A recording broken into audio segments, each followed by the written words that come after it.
So இப்போ வந்து நம்ம numericals பார்த்துட்டு இருக்கோம் ஒவ்வொரு லெசனா. Now we will see the numericals for the 9th chapter, that is atomic and nuclear physics.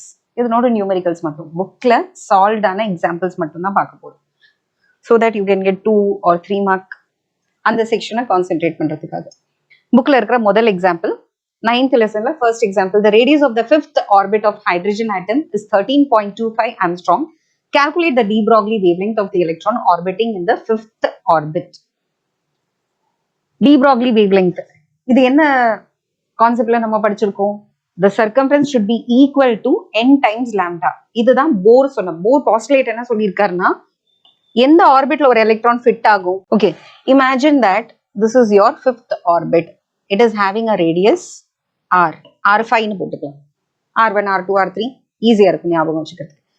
So இதனோட சர்க்கம்ஃபரன்ஸ்ல ஃபிட் ஆகக்கூடிய வேவ் லெங்க்ல இருக்கிற எலக்ட்ரான்ஸ் மட்டும்தான் இதுல இருக்கும்.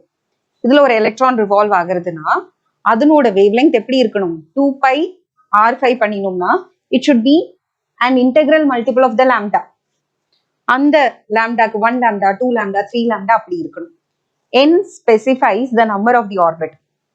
ஸோ இதுல ரிவால்வ் ஆகக்கூடிய எலக்ட்ரானோட வேவ் லெங்க் கரெக்டா 5 times the wave length complete பண்ணணும்.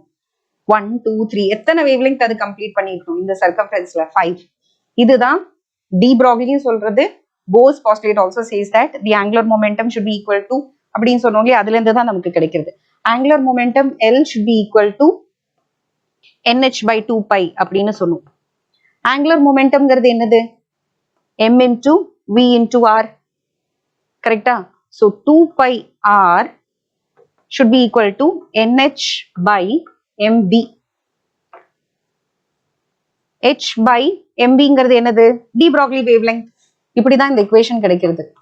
2πr is equal to n lambda, where h/mv is your de Broglie wavelength.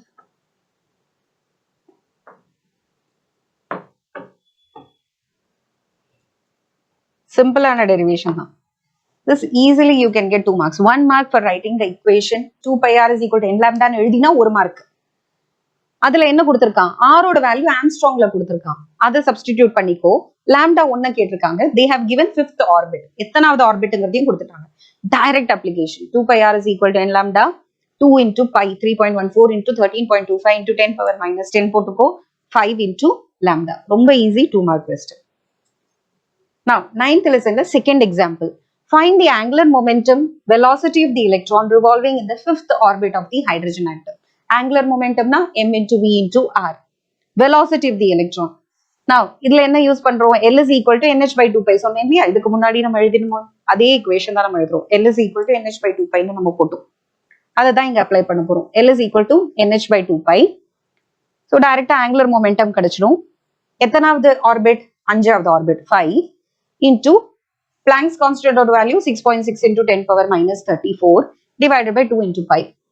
அப்போ உனக்கு என்ன யூனிட்ல கிடைக்கும்? This is MVR. Remember, mass na kilogram, V velocity meter per second, and R again another meter. So kilogram meter square per second ன்னு கிடைக்கும். Velocity of the electron revolving in the 5th orbit of hydrogen atom. Velocity is given by V is equal to L by M. L is equal to MVR. அப்போ V is equal to L by MR. Lங்கிறது என்னது? இப்பதான் calculate பண்ணும். 5.25 into 10 power minus 34 divided by mass of an electron is 9.1 into 10 power minus 31. R radius is R வந்து radius of the atom. Radius of the atom is given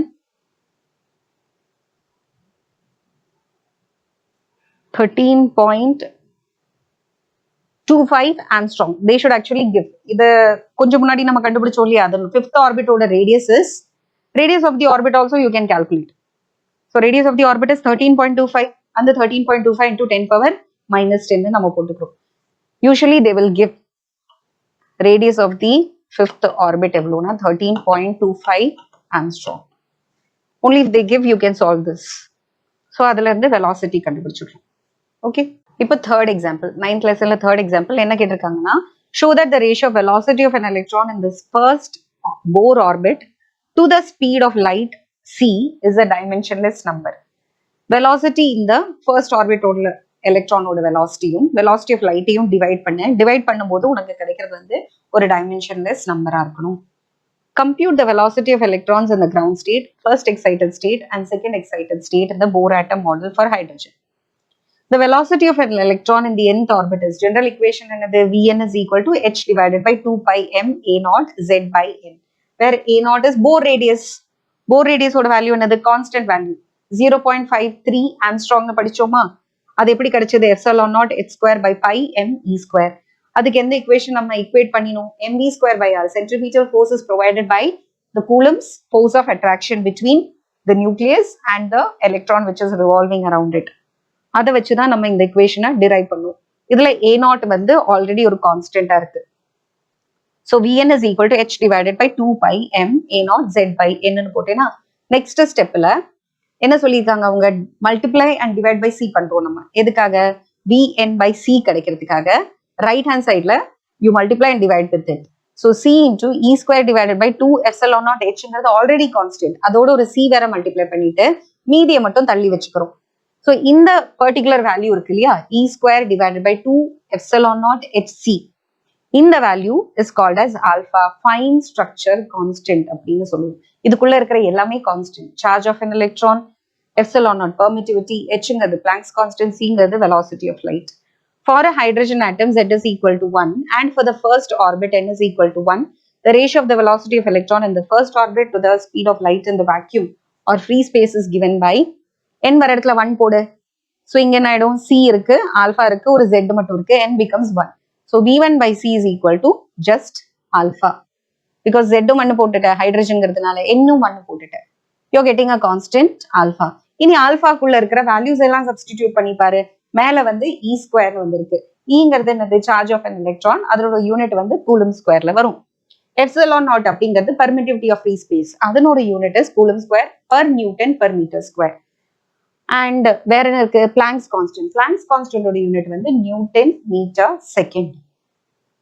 and finally சியோட unit வந்து metre per second. So நியூமரேட்டர்ல இருக்கிற C ஸ்கொயரும் டினாமினேட்டர்ல இருக்கிற C ஸ்கொயரும் cancel. டினாமினேட்டர்ல வேற ஒரு Newton இருக்கு, n power minus 1 வெறும் n, that also gets cancelled. m to the power minus 2 இருக்கு, m square இருக்கு, that also gets cancelled. And finally ஒரு s power minus 1 s இருக்கு, this also gets cancelled. So எந்த யூனிட்டுமே இல்ல. Finally you are getting only one number which is dimensionless. Hence it is proved that the velocity of electron, இதை சிம்பிளா first லெசன்ல 11th பண்ற மாதிரி பண்ணிக்கலாம். But இங்க constant எல்லாத்தையும் சப்ஸ்டிடியூட் பண்ணிட்டு நம்ம வந்து என்ன வேல்யூ கிடைக்கிறதுங்கிறத இங்க எழுதுறோம். Very less chances are that this might be asked. This seems to be relatively longer. So ரொம்ப ஷார்ட்டா இருக்கிறது. Alpha is equal to 1 divided by 137 அப்படிங்கிறது கிடைச்சது. Using fine structure constant, the velocity of electron can be again written as alpha c into z by n. இனி n வர்ற இடத்துல 1 போடு. ஆல்பாவோட value தான் நம்ம கண்டுபிடிச்சிட்டோம் 1 by 137. c ஓட வேல்யூ தெரியும், n ஓட வேல்யூ தெரியும். To be more precise, எல்லாத்தையும் நம்ம சப்ஸ்டிடியூட் பண்ணும்போது c ஓட வேல்யூ என்ன போடுவேன்? 3 into 10 power 8 meter per second போடுவேன். n வர இடத்துல 1 போடு. Then you are getting the velocity as roughly 2.19 into 10 power 6 meter per second. Second வேணும்னா இதுலயே divided by 2 போடு. So 1.095 into 10 power 6 வரும். So நம்ம மெயினா யூஸ் பண்றது வந்து இந்த ஃபார்முலா தான் யூஸ் பண்றோம். Velocity of an electron in any orbit is equal to fine structure constant alpha into c into z divided by n பண்றோம். So first orbit ஓடது கிடைச்சாச்சு, அதனோட half தான் second orbit, third orbit ஓடது இந்த value divided by 3. So from this equation we find that பக்கத்துல electron வந்து நியூக்ளியஸ்க்கு ரொம்ப பக்கத்துல இருந்தா ரொம்ப ஃபாஸ்ட் ஆகும், தள்ளி தள்ளி போக போக ஸ்லோ ஆயிட்டே போகும் அதனோட வெலாசிட்டி. ஸோ ஃபர்ஸ்ட் ஆர்பிட்ல இருக்கிற எலக்ட்ரானை விட செகண்ட் ஆர்பிட்ல இருக்கிற எலக்ட்ரான் ஸ்லோவரா தான் ரிவால்வ் பண்ணும். செகண்டை விட தேர்ட்ல இருக்கிறது இன்னுமே ஸ்லோவரா தான் ரிவால்வ் ஆகும் அரவுண்ட் த நியூக்ளியஸ்.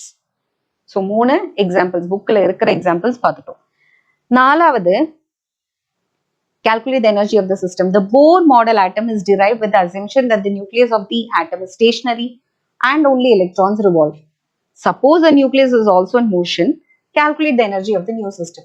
So இது வந்து எப்படி இருக்குன்னா, நம்ம என்ன கன்சிடர் பண்றோம், சன் வந்து ரெஸ்ட்ல இருக்கு, பிளானட்ஸ் மட்டும் தான் ரிவால்விங்கா இருக்கு. But we know that the sun, the solar system itself is revolving around the center of the galaxy.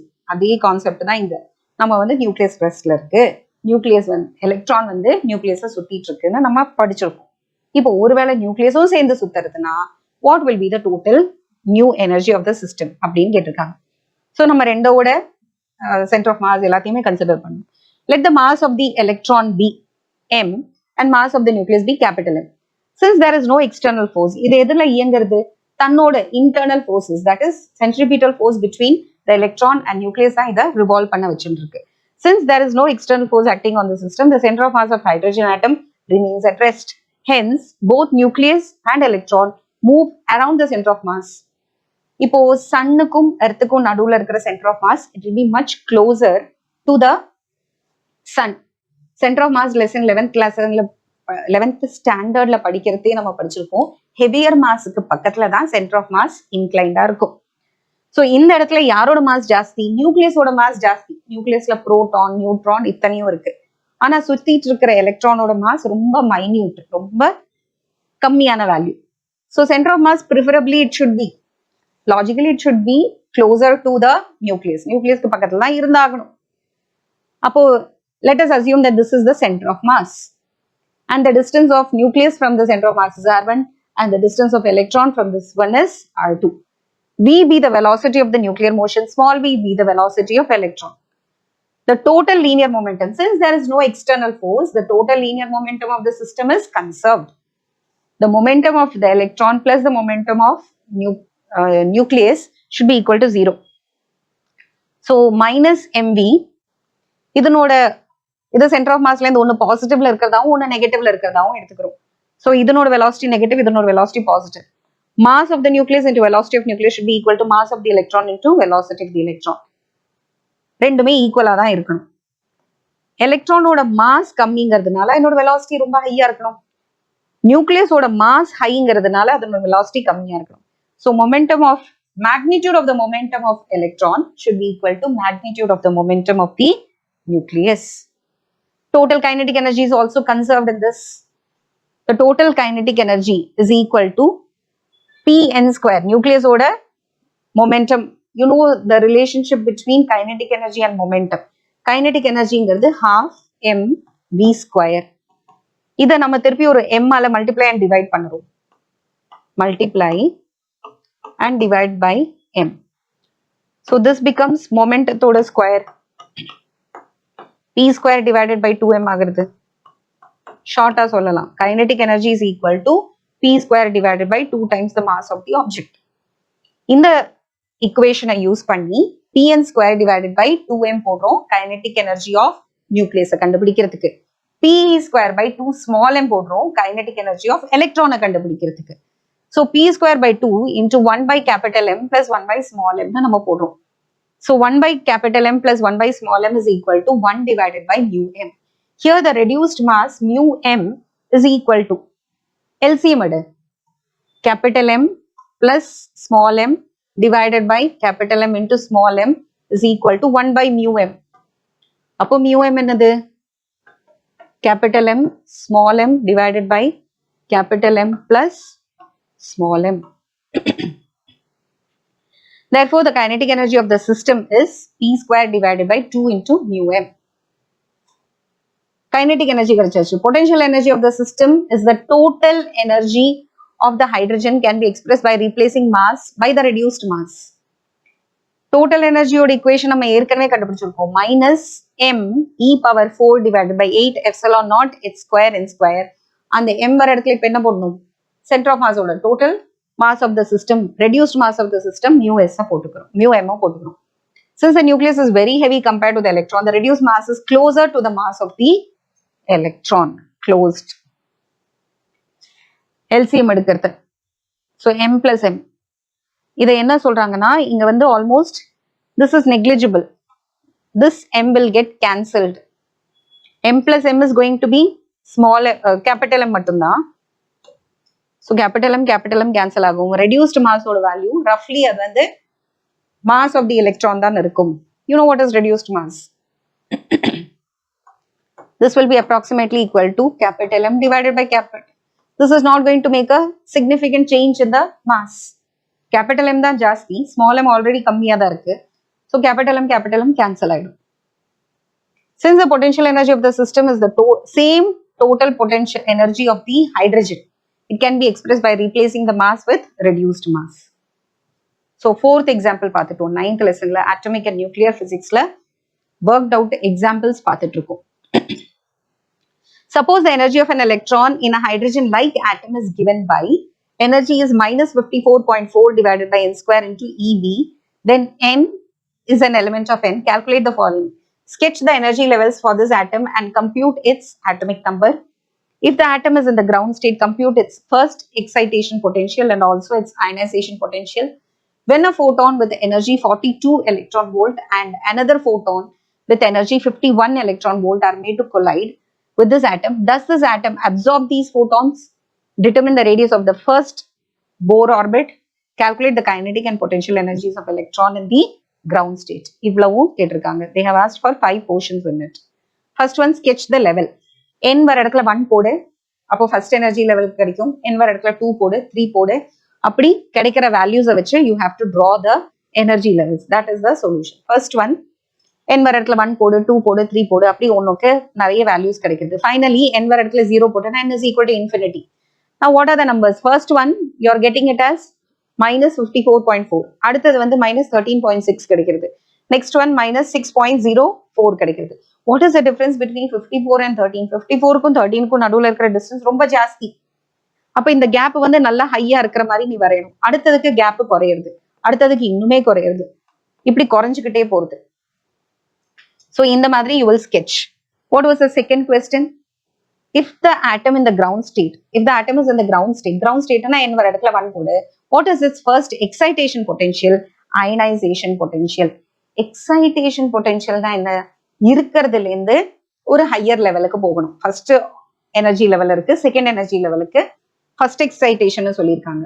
So groundல இருந்து first, ground na n is equal to 1. First energy level, அதுக்கு அடுத்ததுனா n is equal to 2. அந்த ரெண்டுக்கும் நடுவுல இருக்கிற energy டிஃபரன்ஸை நீ கண்டுபிடிச்சா போதும். Ionisation பொட்டன்ஷியல்னா கிரவுண்ட்ல இருக்கிற எலக்ட்ரானை டோட்டலி எங்க எடுத்து போயிடணும்? அவுட் ஆஃப் தி ஆட்டம் எடுத்துட்டு போயிடணும். The atom should be made into an ion. Totally escape ஆகணும். அதுதான் ரெண்டுக்கும் நடுவுல இருக்கிற டிஃபரன்ஸ், எக்ஸைட்டேஷனுக்கும் அயனைசேஷனுக்கும். எக்ஸைட்டேஷனுக்கு 54.4 எலக்ட்ரான் வோல்ட் அப்படிங்கிற எனர்ஜி லெவல்ல இருந்து 13.6 எலக்ட்ரான் வோல்ட் அப்படிங்கிற எனர்ஜி லெவலுக்கு அது போறது.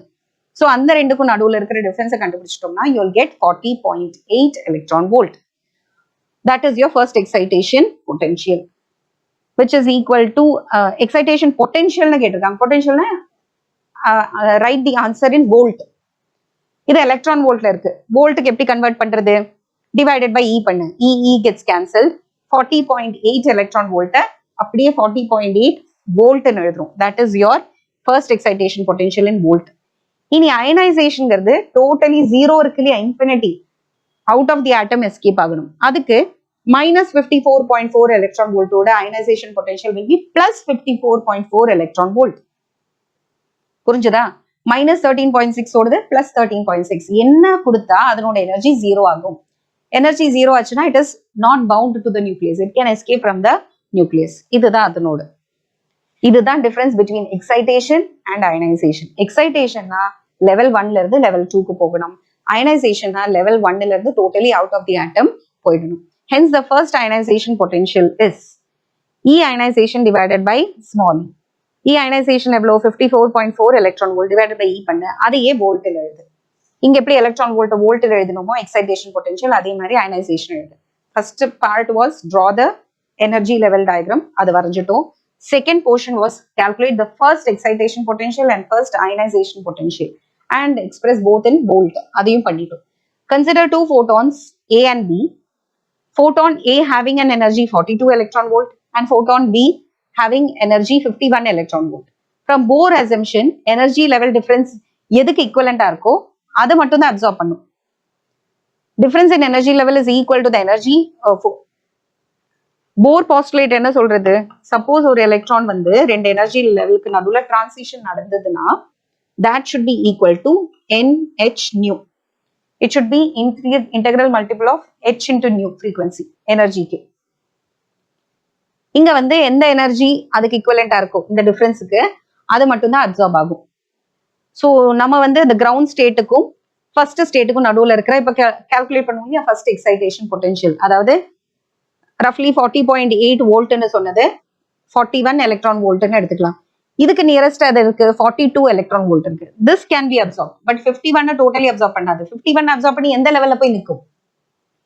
இந்த 41 எலக்ட்ரான் வோல்ட் கிடைச்சா இது கிரவுண்ட் ஸ்டேட்ல இருந்து 1ல இருந்து 2க்கு போக முடியும். பிகாஸ் அந்த எனர்ஜி டிஃபரன்ஸ் கரெக்டா இருக்கு. இட் இஸ் லைக் இப்போ நீ வந்து ஒரு ஷூ வாங்குறேன்னா அது கரெக்டா ஃபிட் ஆகணும். சைஸ் வந்து 8, 9, 10 அப்படின்னு வாங்குறேன்னா இந்த காலுக்கு ஃபிட் ஆகுற மாதிரி இருக்கும். நம்ம அந்த ரேஞ்சுக்கே ஃபிட் ஆகாத ஒரு நம்பர் எடுத்து வாங்க முடியாது. இந்த ரெண்டு எனர்ஜி லெவலோட டிஃபரன்ஸை நீ கால்குலேட் பண்ணா கரெக்டா உன்னால வேற அடுத்த எனர்ஜி லெவல்ல போய் லேண்ட் ஆகணும்.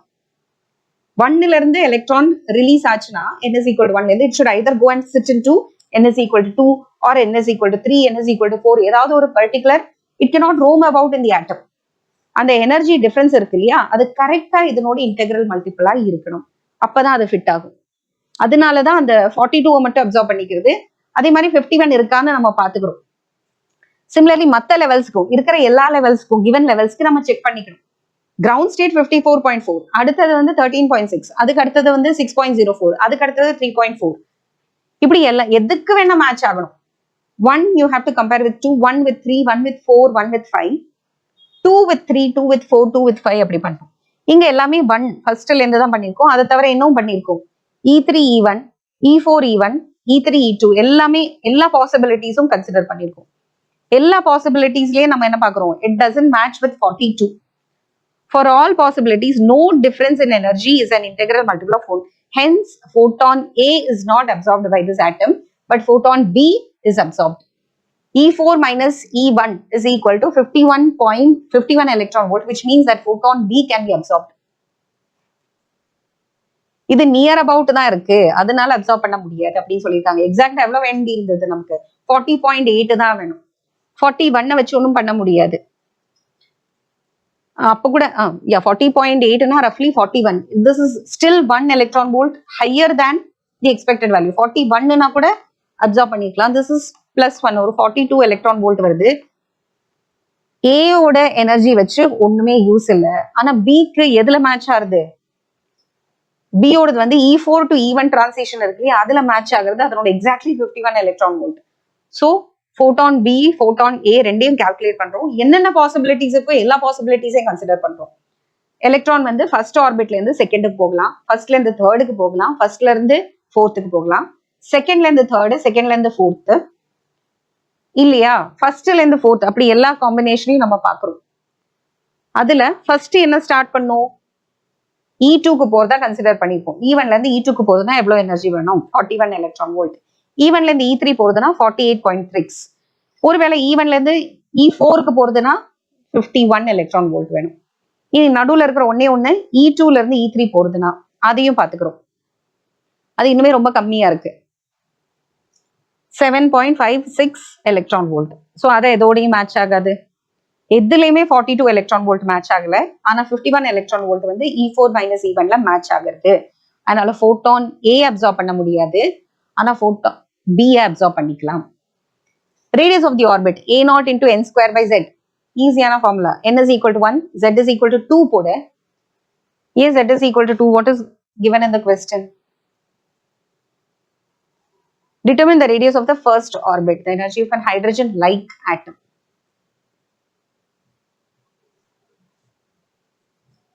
For n is equal to 1 and z is equal to 2, R1 is equal to A0 by 2. Both radius are divided by 2 பண்றோம். 0.265 angstrom.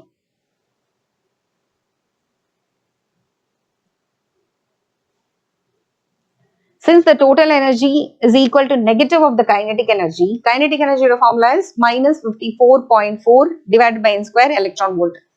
Total energy, kinetic energy oda negative.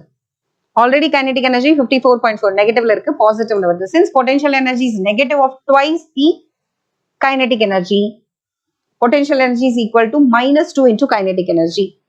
So minus 108.8 divided by n square into E. Put n is equal to 1. kinetic energy 54.4, potential energy minus 108.8. So எல்லாமே calculate பண்ணிட்டோம். What was asked? First energy level sketch பண்ண சொல்லியிருந்தாங்க. அடுத்தது வந்து atom in the ground state இருக்கு இல்லையா, compute its first excitation and ionization. Excitation என்ன, ionization என்னன்னு பார்த்தோம். 2 photon கொடுத்திருக்கு, எதை absorb பண்ணணும்னு கேட்டிருக்காங்க. Radius of the first Bohr orbit for Z is equal to 2. Hydrogen like atom னு சொல்லியிருக்காங்க. Z is 2 given in the question. So that we have done. Next question, 9.6. Calculate the average atomic mass of chlorine if no distinction is made between its isotopes. Isotope na enadhu? Isotopes are atoms which have the same atomic number, atomic mass வந்து differ ஆகும். Mass number வந்து differ ஆகும். For example, chlorine, 17 chlorine 35, 17 chlorine 36, 17 chlorine 37. இப்போ 35, 36, 37 ஓட ஆவரேஜா இருக்கும் the average mass of the atom. அதுல என்ன சொல்லியிருக்காங்க, there is no distinction.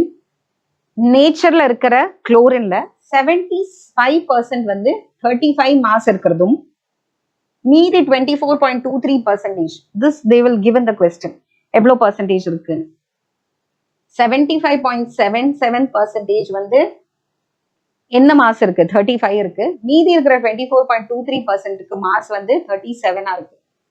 So the average atomic mass will be 75.77 divided by 100. 175%, 35 mass. 35 exactly 35 கிடையாது. All this data will be given in the question. Don't worry. If they ask this question for the exam, definitely they will tell you that what percentage it is there, and 35 கிடையாது. 35 exact value, that also they will give.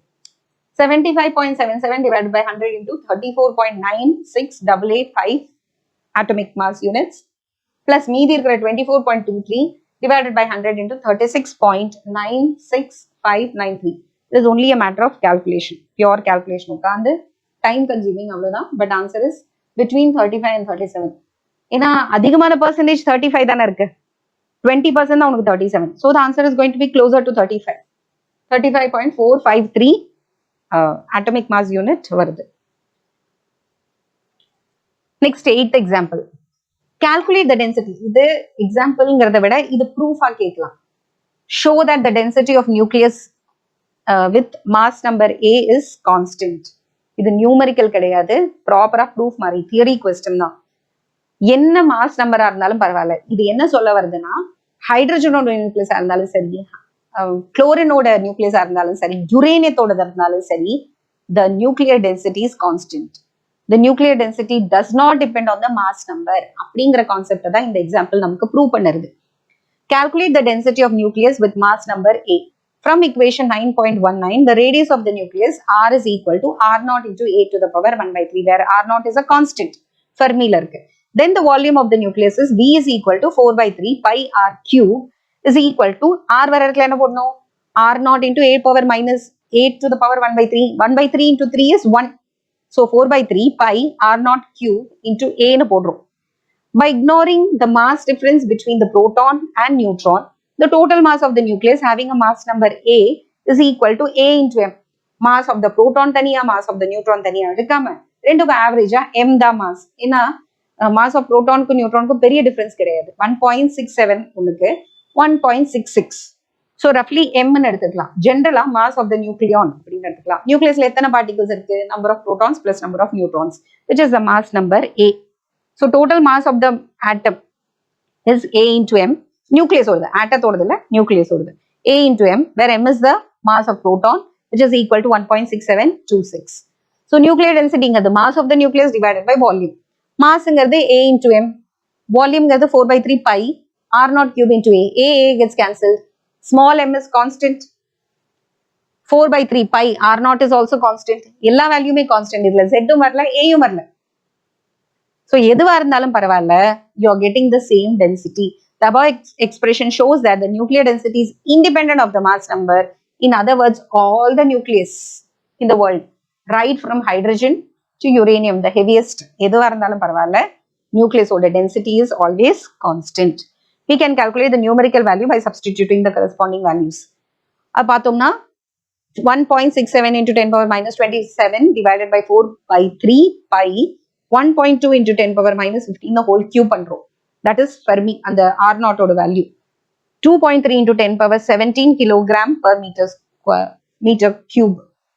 இதுல இருந்து என்ன புரிய வருது, ஒரு spoon of they say that ஒரு spoon of nucleus நீ எடுத்தா கூட it will be heavier than water, much times heavier. It implies that nucleons are extremely tightly packed or compressed state and compared with this density of water.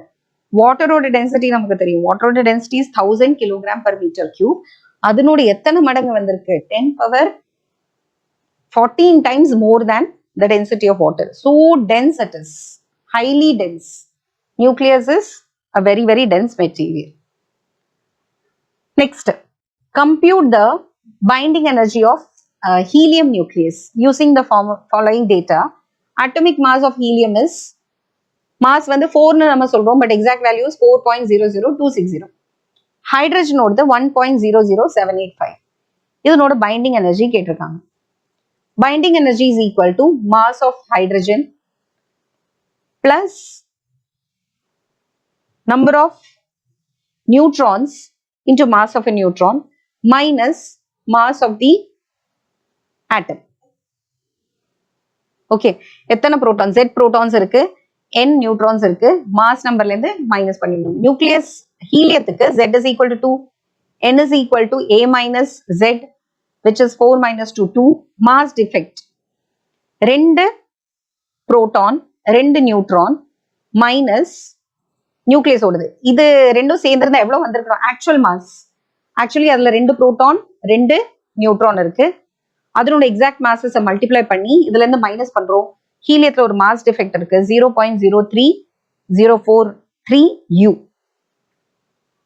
You know that energy E is equal to mc square. According to Einstein's mass energy relation, the mass which has disappeared, காணாம போன mass தான் எனர்ஜியா வருது. So E is equal to mc square. எவ்வளவு mass காணாம போச்சு, so much AMU into c square பண்ணு. So this is the binding energy for helium. Hydrogen எதுக்கு தந்திருக்கான்னு நீ யோசிக்கிற, that is ஹைட்ரஜன்ல என்னதான் இருக்கு, புரோட்டான் மட்டும்தான் இருக்கு, நியூட்ரான் இல்லை. So that is the mass of proton. அதுக்காக தான் தந்திருக்காங்க, புரிஞ்சுதா? Hydrogen does not have any neutron. Hydrogen is the only element which does not have any neutron. So mass of the hydrogen is totally contributed due to the one proton which is present in it. And the mass of protonக்காக தான் இங்க கொடுத்திருக்காங்க. Mass of the neutron dataல usually தருவாங்க, தந்தாதான் இந்த சம்ம பண்ண முடியும். You cannot memorize such a big value, or you should have that log tables from which you are taking the value. Finally 28.33 million electron volt வருது. 10th example. Compute the binding energy per nucleon of helium. So for example, இதுல நம்ம calculate பண்ணிட்டோம் 28.33ன்னு, அதை எதால divide பண்ண போறோம், மொத்தம் எத்தனை நியூக்ளியான்ஸ் இருக்கோ இதே ஸ்டெப்பை ஃபாலோ பண்ணும். You cannot write for the exam that it is example 9.9. Example 9.9ல என்னென்ன பண்ணோமோ 2 into mass of the proton plus 2 into mass of the neutron minus actual mass of the helium. அது பண்ணா டெல்டா M கிடைக்கும், into c square பண்ணு, binding energy கிடைக்கும். அப்படிதான் இந்த 28.33 million electron volt கிடைக்கிறது. இதுல எத்தனை நியூக்ளியான்ஸ் இருக்கு, 4 இருக்கு. ஸோ டிவைட் பண்ணு, per நியூக்ளியானோட பைண்டிங் எனர்ஜி கிடைச்சிடும். 11th example. Calculate the disintegration energy when stationaryயா இருக்கிற யுரேனியம் decay ஆகி தோரியமா மாறுறது, and it is also alpha decayனால it changes into thorium. எல்லாத்தோட அட்டமிக் மாஸும் கொடுத்துட்டாங்க. 232ன்னு சொல்லியிருந்தாலும் எக்ஸாக்ட் மாஸ் இஸ் 232.0371156 AMU. தோரியத்தோடது வேணும்னா 228ன்னு எழுதியிருக்கும், but actual is 228.028741. Helium alpha பார்ட்டிகளோடது வந்து 4.002603. ஸோ டெல்டா யுரேனியத்தோட மாஸ்ல இருந்து தோரியத்தோட மாஸ் மைனஸ் பண்ண, ஒரு ஆல்பாவையும் மைனஸ் பண்ணு.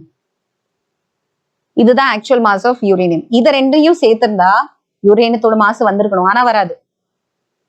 அப்ப எவ்வளவு மாஸ் டிஃபரன்ஸ் இருக்கு, there is a mass defect of 0.005812 AMU.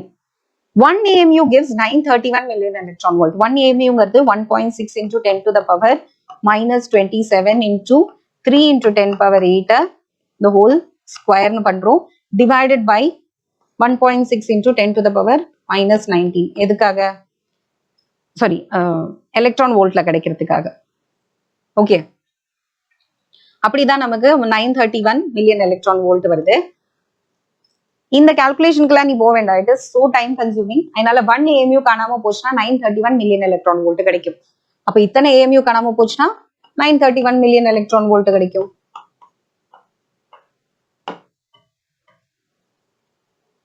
So ரெண்டையும் மல்டிப்ளை பண்ணிக்கிறோம், டிவைடட் பை 1 AMU. இத்தனை AMU இருக்கு, UU gets cancelled. எத்தனை மில்லியன் எலக்ட்ரான் வோல்ட் கிடைக்கும்? 5.41 million electron volt you will get. 11th example. The disintegration energy appears as the kinetic energy of the alpha particle and the daughter nucleus. So இப்ப கிடைச்ச இந்த energy இருக்குல்லையே, அது kinetic எனர்ஜியா தான் வரும். But in any decay, the total linear momentum is conserved. So before the decay, the uranium was at rest. So mass of the thorium into velocity of thorium should be equal to mass of alpha into velocity of alpha, which means both are moving in the opposite direction. The total momentum before disintegration should be equal to total momentum after disintegration. Before disintegration, the uranium was at rest. Another 0 is equal to mass of thorium into velocity of thorium plus mass of alpha particle into velocity of alpha particle. Both are moving in the opposite direction. It implies that the alpha particle and daughter nucleus move in opposite directions. In magnitude, mass of the alpha into velocity of alpha should be equal to mass of the thorium into velocity of thorium. Therefore, velocity of alpha is equal to mass of thorium divided by mass of alpha into velocity of thorium. Mass of thorium is greater than mass of alpha. Adunala, velocity of alpha should be greater than velocity of thorium. Compare பண்றது kinetic energy of alpha divided by kinetic energy of thorium பண்றோம், which is the ratio. By substituting the values of VA in terms of mass. So finally, you're getting mass of thorium divided by mass of alpha மட்டும்.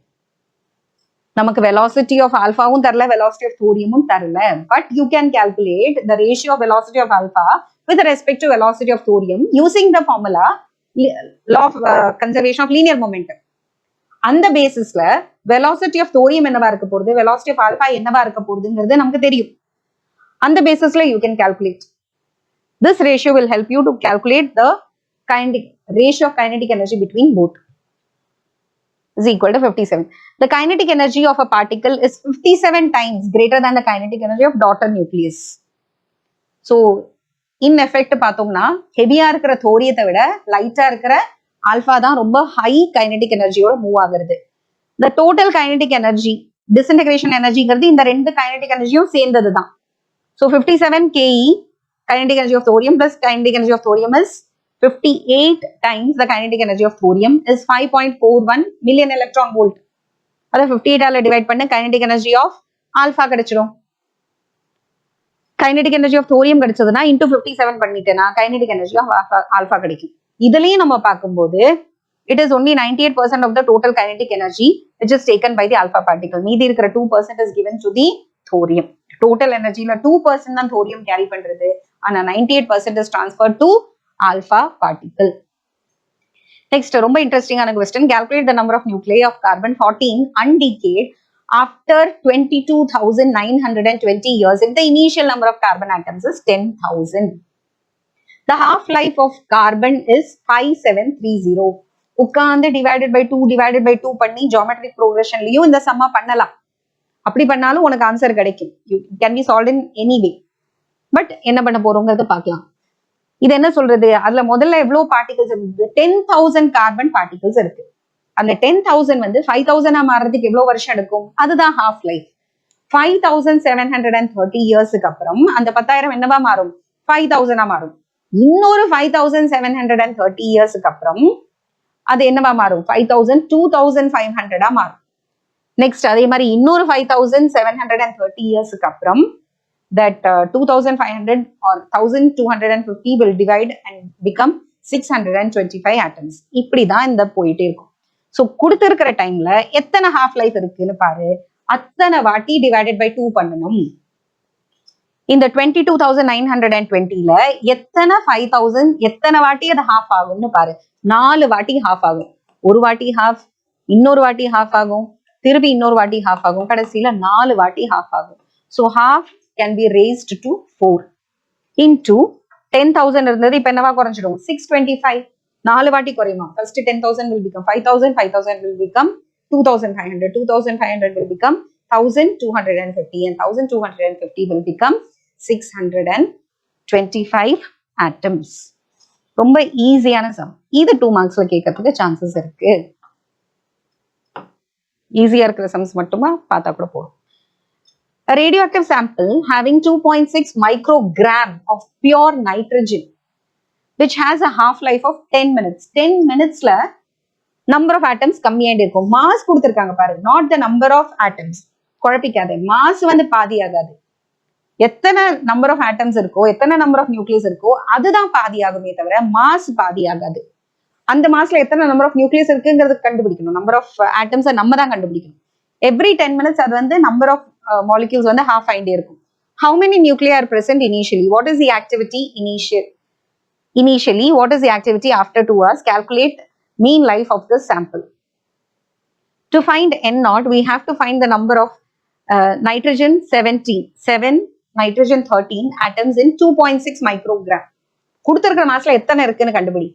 அதனோட molar mass தெரிஞ்சுக்கணும். Molar மாஸ்ல ஆவோகாட்ரோ number இருக்கு. For example ஆக்சிஜனோடது, ஹைட்ரஜனோட 1 gram, hydrogen ஆட்டமா இருந்தா 1 gram, மாலிக்யூலா இருந்தா 2 grams. 2 grams contain Avogadro number of molecules. 1 gram contains Avogadro number of atoms. அதே மாதிரி நைட்ரஜனோட மோலார் மாஸ் 13. ஸோ 2.6 13ஆல டிவைட் பண்ண நம்பர் ஆஃப் மோல்ஸ் கிடைச்சிடும். அந்த number of moles 6.023 into 10^23 Avogadro நம்பரால மல்டிப்ளை பண்ணு. ஸோ எத்தனை number of atoms or molecules இருக்குங்கிறது தெரிஞ்சு போச்சு. நம்ம வந்து என்ன எடுத்திருக்கோம், இதை நைட்ரஜன் கேஸா தான் எடுத்திருக்கோம், 13 எடுத்திருக்கோம். நைட்ரஜன் கேஸ் வந்து N2 it will stay. 13 grams is equal to 1 mole. Atomic mass எடுக்கிறோம், N2 எடுக்கல, N0 எடுக்கிறோம். Pure nitrogen. ஸோ இத்தனை நம்பர் ஆஃப் மாலிக்யூல்ஸ் இருக்குன்னு தெரிஞ்சு போச்சு. To find the initial activity R0, we have to evaluate decay constant முதல்ல கண்டுபிடிக்கணும். Decay constant lambda is equal to 0.6931 divided by T half. 0.6931 divided by 10 into 60. T half வந்து 10 minutes. நம்ம எதுல கொண்டு வரணும், செகண்ட்ஸ்ல கொண்டு வரணும். 10 into 60, so many seconds. So ஒரு செகண்டுக்கு இத்தனை ஆட்டம்ஸ் டிஸ்இன்டகிரேட் ஆகும். So R0 is equal to lambda into N0. Rate, speed with which it happens. Lambda கண்டுபிடிச்சிட்டோம், இன்டூ இனிஷியல் நம்பர் பண்ணிட்டோம்னா initial radioactivity, initial speed of disintegration கிடைச்சிடும் கொஞ்ச நேரத்துக்கு அப்புறம். ஸோ R0 தெரிஞ்சு போச்சு எவ்வளோ கியூரிங்கிறது. ஆஃப்டர் 2 hours எந்த ஃபார்முலா யூஸ் பண்ணுவ, ரேட் வந்து குறையும். இனிஷியல் இருந்த ஸ்பீடு கொஞ்ச நேரத்துக்கு அப்புறம் இருக்காது. R is equal to R0 into e to the power minus lambda t. So 2 hours after 2 hours எத்தனை செகண்ட் முடிஞ்சிருக்கும், 7200 செகண்ட்ஸ் முடிஞ்சிருக்கும். So R is equal to 3.75 into 10 power 3 into e to the power minus 7200 into 1.155 into 10 power minus 3.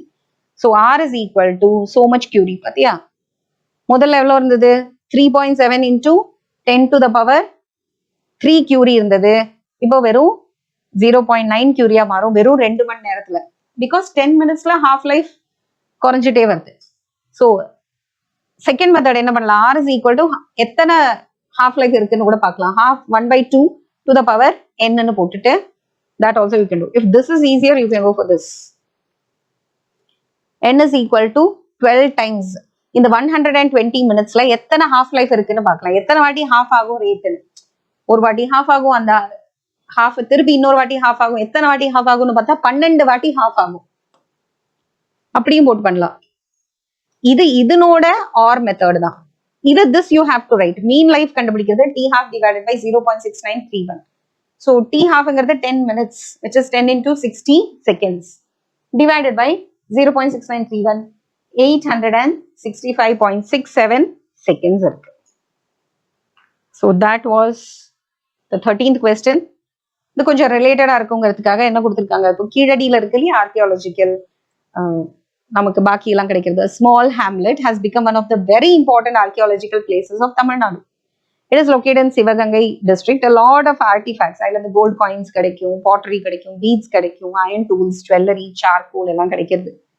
இது எல்லாத்தையும் நம்ம தோண்டி எடுத்திருக்கோம். It has been unearthed and substantial evidence that this is an urban civilization on the banks of Vaigai நதி கரையில கிடைச்சிருக்கு. ஒரு சார்கோல்ல வந்து 200 grams is sent for carbon dating is given in the diagram. The activity is found to be 37 decays per second. இன்னைக்கு நம்ம real லைஃப்ல பாக்குற நம்மளோட சரௌண்டிங்ல இருக்கிற 14 அப்படிங்கிற கார்பன் ஐசோடோப்போட டிகே வந்து 37 decays per second. ஒரு செகண்டுக்கு 37 வாட்டி அது டிகே ஆகும். Calculate the age of charcoal. கொடுத்திருக்கிற அந்த சாம்பிள் இருக்கு இல்லையா 200 grams, அதனோட ஆக்டிவிட்டி இஸ் given. So அதனோட ஆக்டிவிட்டி எவ்வளவுன்னு பார்க்கலாம். To calculate, we should know the initial activity. Initial activity R is equal to R naught into e to the power minus lambda t. So e power lambda t is equal to R naught by R. By taking logarithm on both sides, t is equal to 1 by lambda into log R naught by R.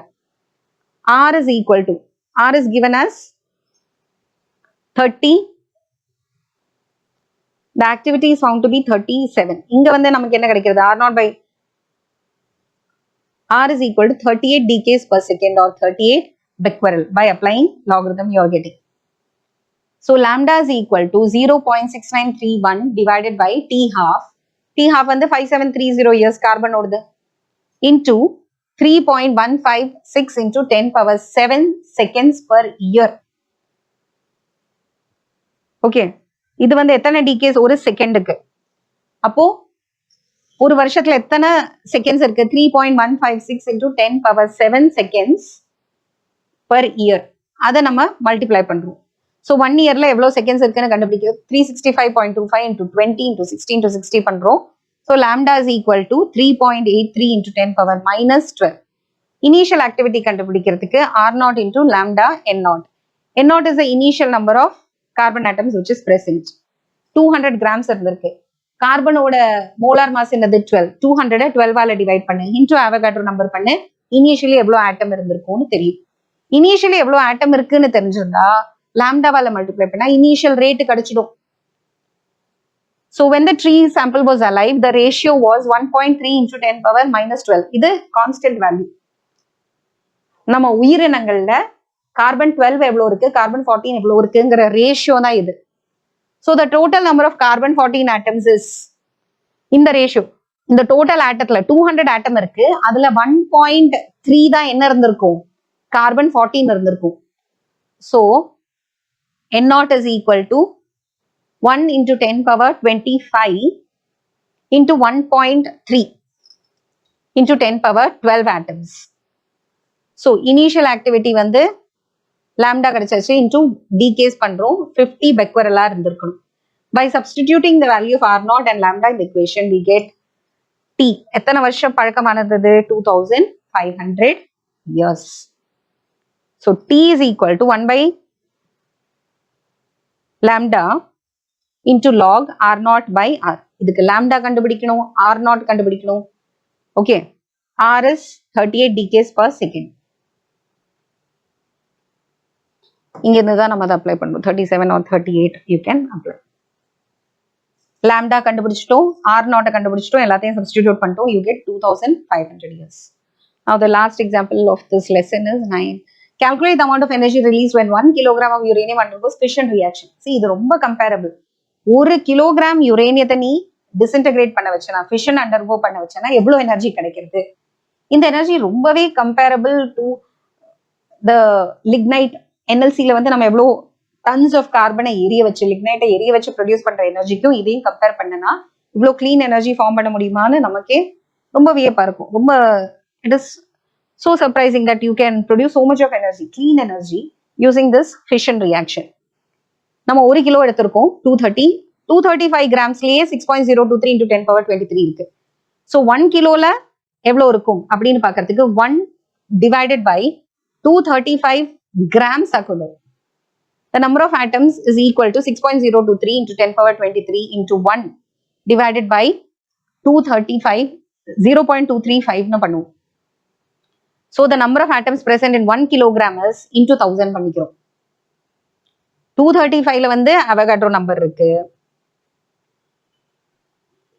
So 1 கிராம்ல எவ்வளவு இருக்கும்? 6.023 into 10 power 23. இதுல எத்தனை gram இருக்கு? 1000 grams இருக்கு.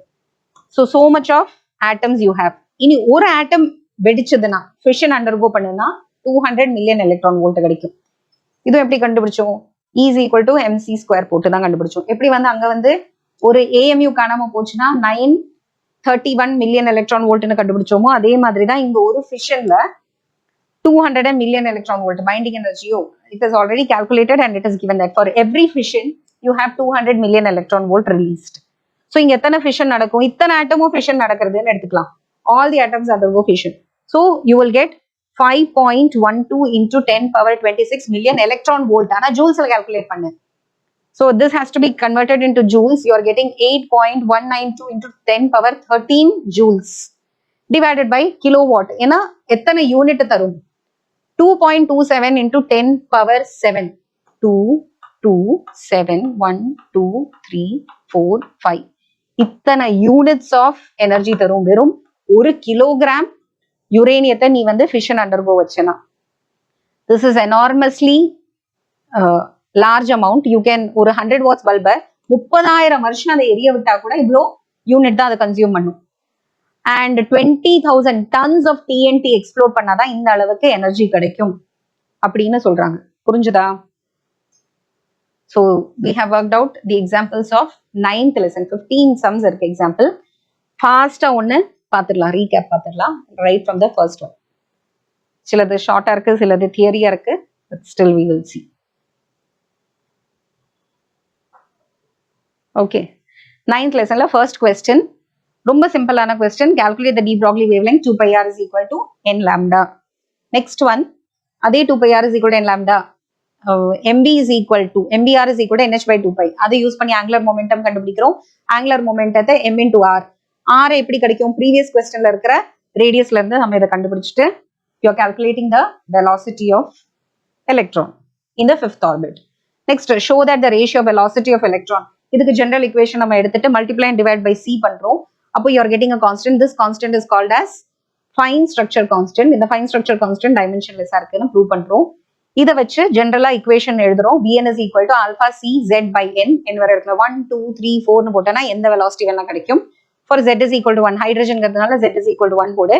And finally we note that the first velocity of the electron in the first orbit is greater than velocity in the second orbit, velocity in the third orbit.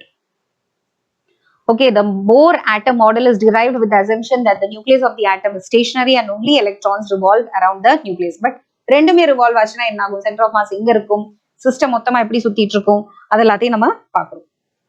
அதை பார்த்துட்டு kinetic எனர்ஜியை நம்ம கண்டுபிடிக்கிறோம். நியூக்ளியஸோட kinetic energy தனியா, எலக்ட்ரானோட kinetic energy தனியா, ரெண்டையுமே add பண்றோம். Kinetic energy of the total system கண்டுபிடிக்கிறோம், டோட்டல் எனர்ஜியை கண்டுபிடிக்கிறோம். That is asked the fourth question. Fifth கொஸ்டின்ல என்ன கேட்டிருக்காங்கன்னா, ஹைட்ரஜன் மாதிரி ஒரு ஆட்டம், அதுல z is equal to 2னு எங்கேயும் மென்ஷன் பண்ணிருக்காங்க. Maybe that is not here. But z is equal to 2னு மென்ஷன் பண்ணிட்டு ஃபர்ஸ்ட் அதனோட எனர்ஜி லெவல்ஸ் ஸ்கெட்ச் பண்ண சொல்லி, அதுக்கப்புறம் first excitation energy, first excitation potential, ionization potential ரெண்டையும் கேட்டிருக்காங்க. பொட்டன்ஷியல்ங்கிறதுனால you should write it in volt. அதுக்கப்புறம் வந்து ஒரு ஃபோட்டான், ரெண்டு ஃபோட்டான் வந்து இன்சிடென்ட் ஆகுது. ஒண்ணுக்கு வந்து 42 எலக்ட்ரான் வோல்ட் இருக்கு, ஒண்ணுக்கு 51 எலக்ட்ரான் வோல்ட் இருக்கு. இது வந்து அப்சார்ப் ஆகுமா இல்லையான்னு கேட்டிருக்காங்க. Also the radius of the first orbit in that particular z is equal to 2ல கைனெட்டிக் எனர்ஜி தனியா, பொட்டன்ஷியல் எனர்ஜி தனியா கண்டுபிடி. 5 போர்ஷன்ஸ். ஃபர்ஸ்ட் நம்ம எனர்ஜி லெவல்ஸை கண்டுபிடிச்சிட்டு அதனோட கேப்புக்கு ஏற்ற மாதிரி நெருக்கமாவோ இல்லைன்னா தள்ளி தள்ளியோ நம்ம வரைஞ்சிட்டு you are showing the energy level. Second one வந்து என்ன பண்றோம்னா, ஹைட்ரஜன் லைக் ஆட்டம்ங்கிறதுனால ஜெனரல் ஈக்குவேஷன் எழுதிட்டு n வர இடத்துல 1 2 3 4னு போட்டு எல்லா எனர்ஜியும் இப்ப நம்ம கண்டுபிடிச்சோம் இல்லையா, இந்த நடுவுல இருக்கிற எனர்ஜி லெவல்ஸுக்கு இருக்கிற டிஃபரன்ஸை நம்ம பாக்குறோம். E1க்கும் E2க்கும், E1க்கும் E3, E1 E4 and E1 infinity ஒரு ஏரியா, அது அயனைசேஷன், அது கணக்குல இருக்குண்டா. 1க்கும் 4க்கும் நடுவுல 1க்கும் 3, 1க்கும் 2, 1 தென் 2 with 3, 2 with 4 கூட கால்குலேட் பண்ணிருக்கோம். அதையும் பண்ணி வச்சுக்கிறோம். அது வந்து எந்த எனர்ஜியோட மேட்ச் ஆகுதுன்னு பாக்குறோம். Second portion was excitation. எக்ஸைட்டேஷனுக்கும் அயனைசேஷனுக்கு என்ன வித்தியாசம்? எக்ஸைட்டேஷனா ஃபர்ஸ்ட் ஆர்பிட்ல இருக்கிற எலக்ட்ரானை செகண்ட் ஆர்பிட்டுக்கு ஜஸ்ட் பக்கத்துல இருக்கிற நெக்ஸ்ட் இமீடியட் ஆர்பிட்டுக்கு அனுப்பணும். ஆனா அயனைசேஷனா இருக்கிற கிரவுண்ட் ஸ்டேட்ல இருந்து டோட்டலி அவுட் ஆஃப் தி எதுக்கு அனுப்பணும்? அவுட் ஆஃப் திஸ் பர்டிகுலர் ஆட்டத்தை நம்ம அனுப்பணும். Consider two photons to be A and B. Given that the photon A with energy 42 electron volt and photon B with energy 51 electron volt இருக்கு. இந்த ரெண்டுல எதை absorb பண்ணணும்னு பார்த்திருப்போம். அந்த டிஃபரன்ஸ் பார்த்தோம்னா 41 எதோட 42 எதோட மேட்ச் ஆகுதுல, 41னா கூட ஓரளவுக்கு எடுத்துக்கலாம், 42 மேட்ச் ஆகுதுல. ஆனா 51 வந்து மேட்ச் ஆகுது. எதுக்கு? 4ல இருந்து 1க்கு போகிற அந்த எனர்ஜி டிஃபரன்ஸ்க்கு மேட்ச் ஆகுது. So it is possible. Bohr radius R1 is equal to A naught divided by 2. So second, the radius of the Bohr orbit. For n is equal to first Bohr radius கேட்டிருக்காங்க. For the atom Z is equal to 2 இருக்குது. Since the total energy is equal to negative of the kinetic energy ஓட total value நெகட்டிவாவே இருக்கு, அதை திருப்பி negative பண்ணிட்டு kinetic energy பாசிட்டிவா காட்டுறோம். Potential energy is minus 2 times the kinetic energy, அதையும் கண்டுபிடிக்கிறோம். And you are finding the total kinetic energy, total potential energy for the first orbit. Next, average atomic mass கண்டுபிடிக்க சொல்லியிருக்காங்க. உலகத்துல வந்து 75% chlorine, 35 mass இருக்கிற atoms-உம் மீதி இருக்கிற 20 roughly 25% வந்து chlorine, 37 mass இருக்கிற atoms தான் இருக்கு. இது ரெண்டோட average பார்க்கணும். So roughly you will get nearer, closer to 35 தான் நமக்கு கிடைக்கும். Next, calculate the density of the nucleus with mass number A. From equation 9.19, the radius of the nucleus R is equal to R0 into A to the power 1 by 3. The volume of the nucleus V is equal to 4 by 3 pi R cube is equal to 4 by 3 pi R0 cube into A. By ignoring the mass difference between proton and neutron, the total mass of the nucleus having mass number A is equal to A into M. M is the mass of proton and equal to 1.6726 into 10 to the power minus 27. Nuclear density கண்டுபிடிக்கிறதுக்கு mass divided by volume பண்றோம். Mass volume divide பண்றோம். capital A cancel ஆகுது. You can calculate the numerical value of this density by substituting the corresponding values. Rho density கண்டுபிடிக்கிறோம். It is a very large valueங்கிறது தெரியுது. ஒரு spoon of nucleus எடுத்தாலே இந்த அளவுக்கு ஹெவியா இருக்கும்னு பார்க்கிறோம். Next, 9th question was to calculate the binding energy. இது என்ன கான்செப்ட்ல பண்ணணும்? Energy E is equal to mc square. Delta M கண்டுபிடிக்கணும். Difference in mass. Mass defect கண்டுபிடிச்சிட்டு c square ஆல மல்டிப்ளை பண்ணணும். Mass defect எப்படி கண்டுபிடிக்கிறது? Expected mass. That is இந்த mass of proton and mass of neutron சேர்த்தா எவ்வளவு வந்திருக்குமோ அது minus actual mass of the helium nucleus. Actual mass of the helium nucleus is 4.00260. Protonோட mass into 2, neutronோட mass into 2, ரெண்டே add பண்றோம். அதுல இருந்து இவ்வளவு டிஃபரன்ஸ் வருது. into c square பண்றோம். Compute the binding energy per nucleon of alpha particle. So previous questionல பண்ண 28.33 million electron volt வரைக்கும் எல்லாத்தையும் பண்ணிட்டு கடைசியில divided by 4 பண்ணிட்டு binding energy per nucleon கண்டுபிடிக்கலாம். Disintegration energy கேட்டிருக்காங்க. யுரேனியம் வந்து வெடிச்சு தோரியமாவும் ஒரு alpha பார்ட்டிகிளும் it is being given out. Calculate the kinetic energy of thorium and alpha and the ratio னு கேட்டிருக்கா. So mass defect முதல்ல கண்டுபிடிச்சிட்டு யுரேனியத்தோட மாஸ் வந்து தோரியத்தோட மாசும் ஆல்பாவோட மாசும் சேர்த்தா கூட யுரேனியத்தோட மாஸ் வருதுல, there is a mass defect. ஒரு AMU காணாம போச்சுன்னா 931 million electron volt வரும். So இவ்வளோ AMU இருந்ததுன்னா into 931 million electron volt பண்ண எவ்வளவு எனர்ஜி கிடைக்குங்கிறது தெரியும். இந்த எனர்ஜி உனக்கு மோஸ்ட்லி கைனடிக் எனர்ஜியா தான் இருக்கும். consumed by thorium and as well as alpha particle. Uranium முதல்ல ரெஸ்ட்ல இருந்ததுனால using law of conservation of linear momentum என்ன பண்றோம்? இதனோட momentum will be equal to alpha ஓட momentum will be equal to thoriumத்தோட momentum. They will be equal and opposite to each other. அப்படிங்கறத வச்சு ratio கண்டுபிடிக்கிறோம். velocities, ratio of velocities in terms of ratio of mass கண்டுபிடிக்கிறோம். அதை வச்சு kinetic எனர்ஜியோட ratio கண்டுபிடிச்சு you're finding it that alpha தான் ரொம்ப speedo போகுது. 57 times the kinetic energy of thorium is carried by alpha. Total kinetic energy, total disintegration energy பார்த்துட்டு தனி kinetic energy வேற நம்ம கண்டுபிடிக்கிறோம். Everything in terms of thorium as well as alpha. And we find that 98% of the kinetic energy is possessed by alpha particle, being a very light particle compared to thorium. Thorium heaviயா இருக்கிறதுனால என்னோட kinetic energy கம்மி, alphaவோட ஜாஸ்தி. And the ratio 98%, 98 by 100% of the total kinetic energy is possessed by alpha, and the remaining 2% of the kinetic energy is transferred to thorium. அப்படிங்கறத பார்க்கிறோம். Calculate the number of nuclei of carbon 14 decay. 22,920 yearsல எத்தனை வாட்டி decay ஆயிருக்கும்? ஒரு வாட்டி decay ஆகி பாதி ஆகிறதுக்கு it requires 5,730 years. So எத்தனை வாட்டி decay ஆயிருக்கும்னு பார்க்கிறதுக்கு given yearல எத்தனை 5,730 இருக்குன்னு பாருங்க. So எத்தனை வாட்டி half ஆகுங்கிறது தெரிஞ்சது. half into half into half into half. எத்தனை வாட்டி பண்ணும்? 4 times பண்ணும். 1 by 2 to the power 4 should be multiplied with the initial number of atoms. Initial number of atoms given in the question as 10,000. பண்ணினோன்னே finally 10,000 5 ஆகும். 5,000 2,500 2,500 1,250 which will again reduce to 625 atoms. 13th question வந்து ஒரு sample கொடுத்திருக்காங்க. இந்த சாம்பிள்ல முதல்ல எத்தனை number of initial atoms இருக்குன்னு கண்டுபிடி. 2.6 micrograms இருக்கு. இது நைட்ரஜனோட மாலிகுலர் மோலார் மாஸ் வந்து 13. So 2.6 மைக்ரோ 10 power minus 6 கிராம முதல்ல 13 ஆல டிவைட் பண்ணி into Avogadro நம்பர் பண்ணு டோட்டல் நம்பர் ஆஃப் நியூக்ளியஸ் கிடைக்கும். எவ்ரி 10 minutes அது வந்து ரெடியூஸ் ஆகும். So 2 ஹவர்ஸ்ல எவ்வளவு ஆகும்னு கேட்டிருக்காங்க. ஃபர்ஸ்ட் இனிஷியல் நியூக்ளியர் கண்டுபிடிச்சிட்டோம். 2 ஹவர்ஸ்ல எத்தனை 10 minutes இருக்கு? 2 hours is equal to 2 into 60 into 60. So 120 divided by 10 பண்றோம். எத்தனை 10 மினிட்ஸ் இருக்குன்னு தெரியுது. அந்த 2 ஹவர்ஸ்ல எத்தனை வாட்டி ரெடியூஸ் ஆகுங்கிறது தெரியுது. 1/2 into. அண்ட் ஆக்டிவிட்டி ரெடியூஸ் ஆகுறது. இனிஷியல் ஆக்டிவிட்டி, ஃபைனல் ஆக்டிவிட்டி எல்லாத்தையும் எடுக்காங்க. Initial activities R0, then final activities R. Calculate the mean life of this sample. Mean லைஃபே நம்ம கால்குலேட் பண்ணிடுறோம். ஸோ மீன் லைஃப் முதல்ல லாம்டா டிகே கான்ஸ்டன்ட் கண்டுபிடிச்சிட்டு R0 கண்டுபிடிக்கிறோம். Because initial number of molecules நமக்கு தெரியும். ஸோ R0 நமக்கு ஈஸியாக கிடைச்சிடுது. அதுக்கப்புறம் R0 in terms of Curie நம்ம பண்ணி வச்சுக்கோம். Curie R பெக்வரல் what ever. ஒரு கியூரிங்கிறது எத்தனை பெக்வரல்ங்கிறது அதை கண்டுபிடிச்சிடும். ஆஃப்டர் 2 hours எத்தனை குறையுங்கிறதையும் கண்டுபிடிச்சிடும். அனதர் மீன் லைஃபையும் கண்டுபிடிச்சிடும். Tau is equal to T half divided by 0.6931. Then 2 more questions. Just அந்த கீழடியிலேருந்து ஒரு மெட்டீரியல் கிடைக்கிறதுனா அதனோட எப்படி கண்டுபிடிக்கிறது. Calculate the age. So initial activity R is equal to R0 into e to the power minus lambda t. எத்தனை வருஷம் ஆச்சு. T is equal to 1 by lambda into log R0 by R. இதுல லாம்டாவும் தெரியாது, R0 தெரியாது. R மட்டும் given. The activity is found to be. Okay. So இதை வச்சு நம்ம என்ன பண்றோம். R0 முதல்ல லாம்டா கண்டுபிடிச்சுக்கிறோம். அதுக்கப்புறம் R0 கண்டுபிடிச்சுக்கிறோம். R0 கிடைச்சது, லாம்டாவும் கிடைச்சது. R is given. The question is 37 or 38. என்ன கொடுத்துருக்காங்களோ கொஸ்டின்ல that you have to 37. Here maybe by mistake they have written as 38. It is actually 37 which is given in the question. அந்த 37 substitute பண்ணி உனக்கு கிடைச்ச sample 2500 வருஷம் பழக்கமான ஒரு பொருள் அப்படிங்கிறது தெரிய வருது.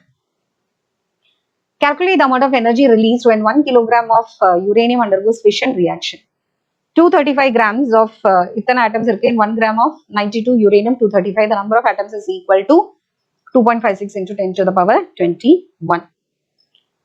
ஸோ 1 கிலோகிராம்ல எத்தனை ஆட்டம்ஸ் இருக்குன்னு தெரியும். ஒரு ஆட்டம் ஃபிஷன் ஆச்சுன்னா 200 மில்லியன் எலக்ட்ரான் வோல்ட் கிடைக்கும். ஸோ எல்லா ஆட்டமே டிஸ்இன்டகிரேஷன் ஆச்சுன்னா எவ்வளவு கிடைக்குங்கிறது தெரியும். அந்த total energy should be written in joules. இந்த joules should be converted into kilowatt hour to show how much power is given. இந்த பவரை வச்சு ஒரு 100 வாட்ஸ் பல்பை 30,000 வருஷத்துக்கு கொடுக்கலாம். இத்தனை டன் ஆஃப் கோல் பிரேக் பண்ணாதான், எரிஞ்சாதான் இவ்வளோ கெமிக்கல் ரியாக்ஷன் இருந்தாதான் கிடைக்கும் அப்படிங்கிற ஒரு கம்பேரிசனும் நம்ம இதோடு பண்றோம். So with that we have finished all the textual solved examples of chapter 9, atoms, atomic and nuclear physics. Thank you.